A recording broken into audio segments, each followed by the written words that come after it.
নমস্কার বন্ধুরা, একটি গুরুত্বপূর্ণ খবরে নজর রাখব।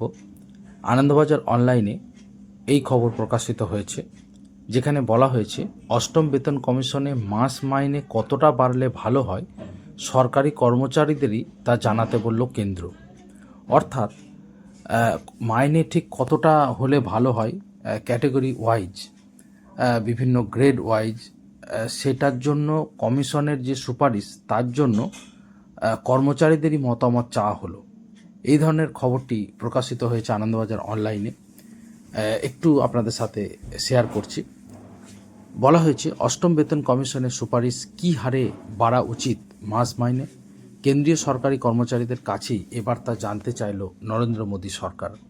সেই লক্ষ্যে চালু করা হয়েছে ওয়েবসাইট, সেখানে ঢুকে নিজের মতামত জানাতে পারবেন তারা। পাশাপাশি বর্ধিত পেনশনের ব্যাপারে পরামর্শ দেওয়ার সুযোগ পাবেন অবসরপ্রাপ্তরাও। চলতি বছরের 16 মার্চ পর্যন্ত তা চালু থাকবে বলে বিজ্ঞপ্তিতে জানিয়েছে কেন্দ্র। সংশোধিত বেতন কাঠামো সংক্রান্ত কর্মচারীদের মতামত জানতে কেন্দ্র যে প্ল্যাটফর্মটি চালু করেছে তার নাম মাই.গভ, অর্থাৎ MYGOV, মাই.গভ। সেখানে ঢুকলে মাস মাইনে, পেনশন এবং ভাতা বৃদ্ধি সংক্রান্ত একগুচ্ছ প্রশ্ন পাবেন তারা।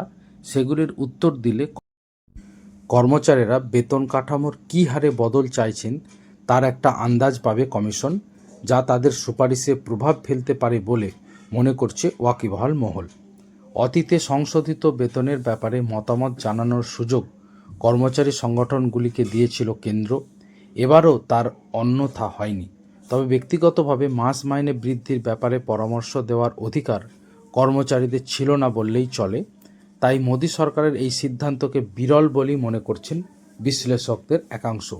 আমরা জানি বিভিন্ন সংগঠনের সাথে বেতন কমিশন বসে এবং বেতনের একটা আভাস তাদের কাছ থেকে নেওয়ার চেষ্টা করে। ওয়েবসাইটে ঢুকে, অর্থাৎ এবার কিন্তু প্রত্যেকটা ম্যান টু ম্যান কিন্তু তথ্য চাওয়া হচ্ছে। ওয়েবসাইটে ঢুকে প্রশ্নের জবাব দেওয়া ছাড়াও কমিশনকে বর্ধিত বেতন কাঠামোর ব্যাপারে নিজেদের মতামত জানানো যাবে। তার জন্য কেন্দ্রীয় সরকারি কর্মচারীরা ইমেল বা চিঠি পাঠাতে পারেন। আবার মতামত লিখে PDF ফাইলের মাধ্যমে তা আপলোড করার সুযোগও রয়েছে। ওয়েবসাইটের প্রশ্ন উত্তরের জন্য দুটি ভাষা বেছে নিয়েছে কেন্দ্র, সেগুলি হলো হিন্দি এবং ইংরেজি। এই দুই ভাষাতে কিন্তু মতামত জমা করা যাবে। প্রতিবেদনে আরও উল্লেখ করা হয়েছে অষ্টম বেতন কমিশনে এ ব্যাপারে মতামত দেওয়া প্রত্যেক কর্মচারীদের নাম পরিচয় কিন্তু গোপন রাখা হবে।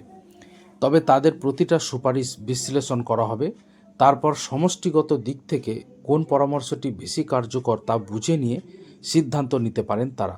এ ব্যাপারে আরও তথ্য পেতে কমিশনের অফিসিয়াল পোর্টালে কর্মচারীদের লগ ইন করতে বলা হয়েছে।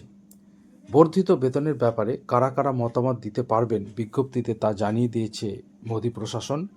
কেন্দ্রীয় সরকারি কর্মচারী ছাড়াও এতে নাম আছে কেন্দ্রশাসিত এলাকার কর্মচারী, বিচার বিভাগীয় আধিকারিক ও আদালত কর্মী, নিয়ন্ত্রক সংস্থার সদস্য, কর্মচারী এবং অবসরপ্রাপ্তদের সংগঠন, পেনশনভোগী, শিক্ষাবিদরাও কিন্তু তাদের মতামত জানাতে পারবেন।